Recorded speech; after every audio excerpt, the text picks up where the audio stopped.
Hi friends, welcome to my channel. My name is Lynn and I am gonna make a card featuring my recipe number 4, which is all about strips of paper and just configuring it in fun, interesting ways. And I think it's a great way to be minimalistic about your design, but also to use the papers.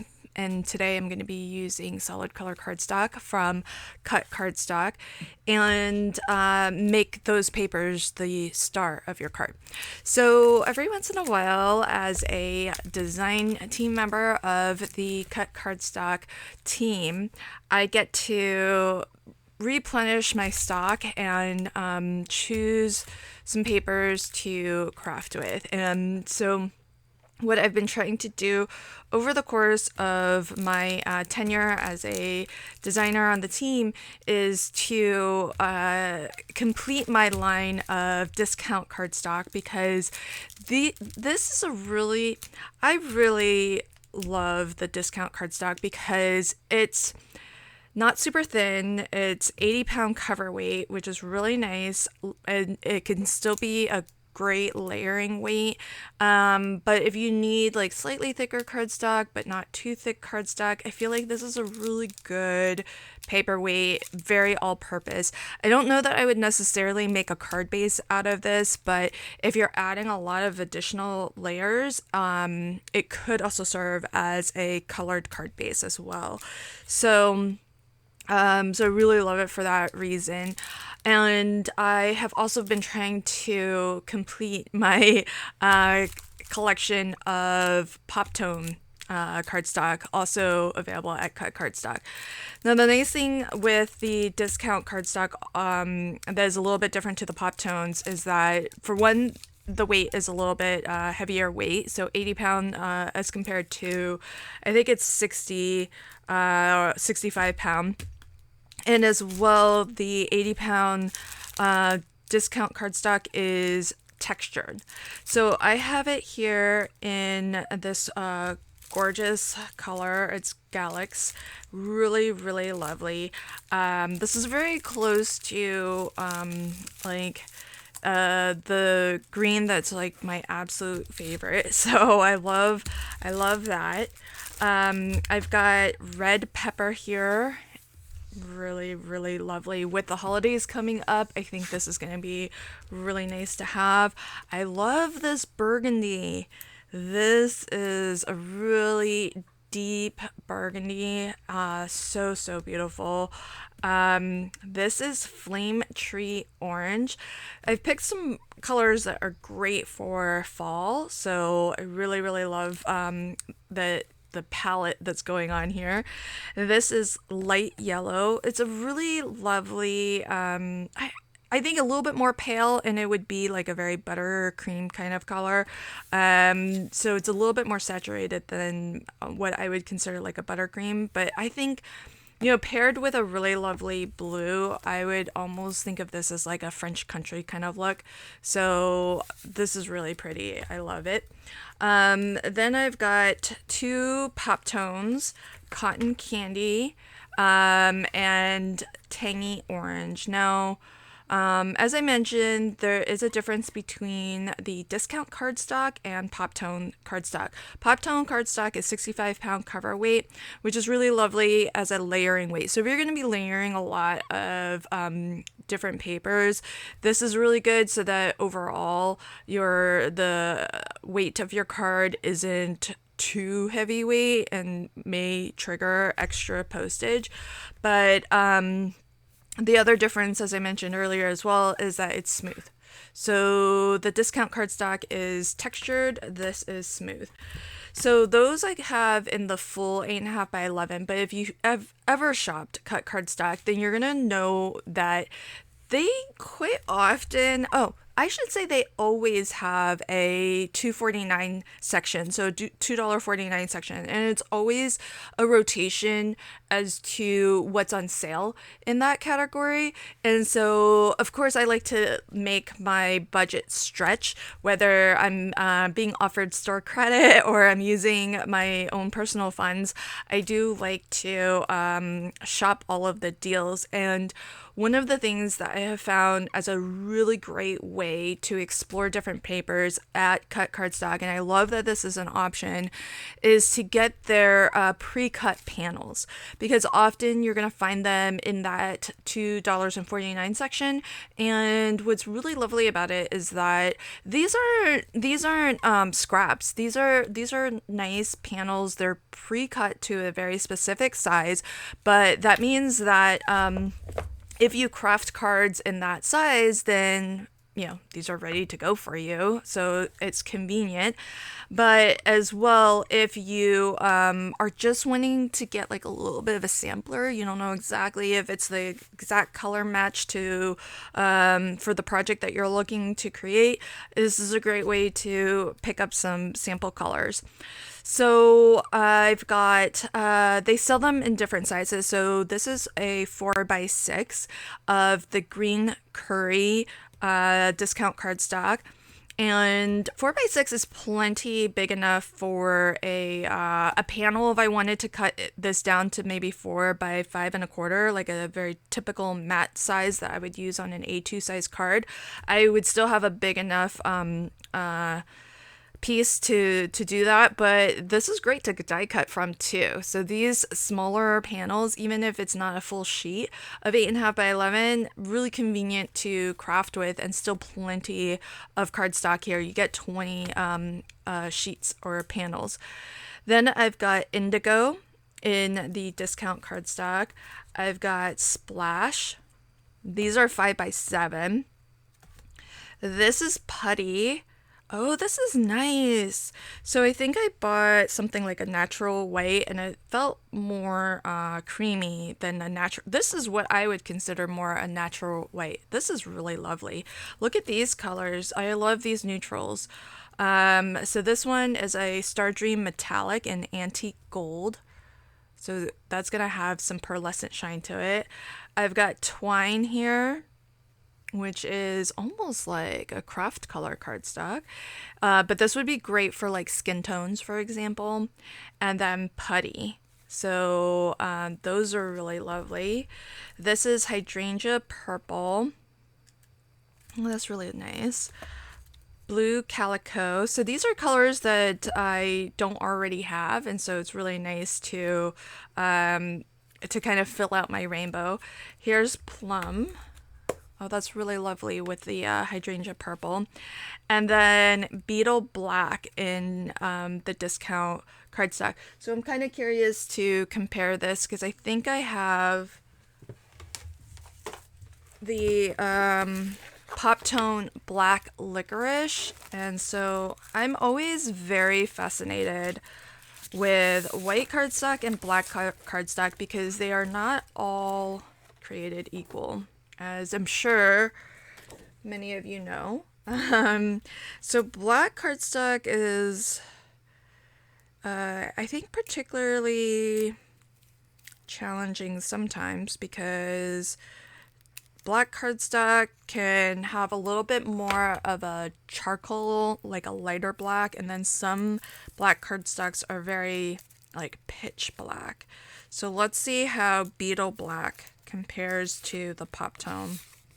So again, this is textured because it is the discount cardstock as compared to the Pop Tone. But I would say, oh, let's see. They are appreciably different. I don't know if you can see it on the camera. This almost has some very warm undertones to it, where this just looks like black. But my absolute so far favorite affordable black cardstock is still the Nina Astro Bright, which is available at Cut Cardstock as well.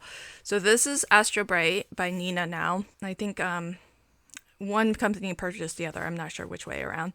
This is Pop Tone Black Licorice, 65 pound smooth, and this is the discount cardstock Beetle Black, 80 pound textured. The Astro Bright, I think this is also 65 pound smooth. So you can see there's a difference. So that's how the I still haven't found anything that's affordable that really beats my Astro Bright, which I love that Cardstock also sells the Astro Bright brand as well as others also. But I like using their in-house brand of cardstock because it's very affordable. Plus, you can get it in these smaller cut down panels, which I don't know that I've seen it from other brands that they've made the smaller panels available. So I love that as an option because, like I said, it really helps you to stretch your supplies, and especially the 5x7, because if you occasionally craft a 5x7 card, it's nice to have the larger panel. But then also this is really nice because if you do craft A2, then you could do a full panel, your full A2 size panel in color. So you can't quite do that with the 4x6 because an A2 card is 4.25 by 5.5, but you can get 4.25 by 5.5 out of your 5x7 and have a little bit left over for maybe some die cutting. So that's the haul that I wanted to share with you, but I also want to make a card. So I'm gonna speed up the rest of this video as what I think will be really fun to do is I am going to use my palette scout to maybe pick a palette based off of maybe one of my favorite colors cardstocks that I picked up this time around, and then we'll make a card or maybe even a couple cards featuring strips of paper following recipe number 4. Okay, so let me clear all of this away to start with, and I think the color I am most intrigued by is this one here. It is actually the name of it ends up actually matching the name of the palette scout color pretty well. It's called Flame Tree Orange, and it actually matches the flame card the best. So what I'm looking to do is just find the best fit, because it's not going to be 100% a dead-on match to the palette scout cards, but as long as I'm in the neighborhood, that works out just fine. And what I've done is I've pulled all of the flame color cards. There are 5 of them. I have the Palette Ideas card for flame, and I'm gonna go with the triadic color combination, which has us looking for purple circle and a green circle. And what that equates to in the Palette Scout color hues is Lumine and Reed. So once I have all 15 color cards, that's 5 from each of the main hues that I'm crafting with, I just started to play with the cards a little bit. So I'm pulling out cards to see what works, what doesn't work, which colors look nice together, which ones don't. On the color cards, you do have a front and a back. So the front is just pure saturation, and it's either tints or shades of that color. So tints are when you add white to a color, and shades are when you add black. And if you flip to the back side, then you get the tones, so when you add gray to those colors. Now here's a little sneaky peek. There is a Palette Scout toolkit coming out, and one of the things that you can use the toolkit for, I feel I'm going to be using quite a lot. I don't want to share too much about it because it's not out quite yet, but I just wanted to give you a sneaky peek. But one of the tools in the toolkit is a set of cards that helps you actually identify whether you have a range in values that give you good contrast. And as it turns out, I did pretty well. I did end up changing my palette a little bit. That flame number 2 card I swapped out for an even darker flame number 1 card, and that's more because I couldn't find a cardstock that I felt matched really nicely in the discount cardstocks or pop tone cardstocks that I happen to have.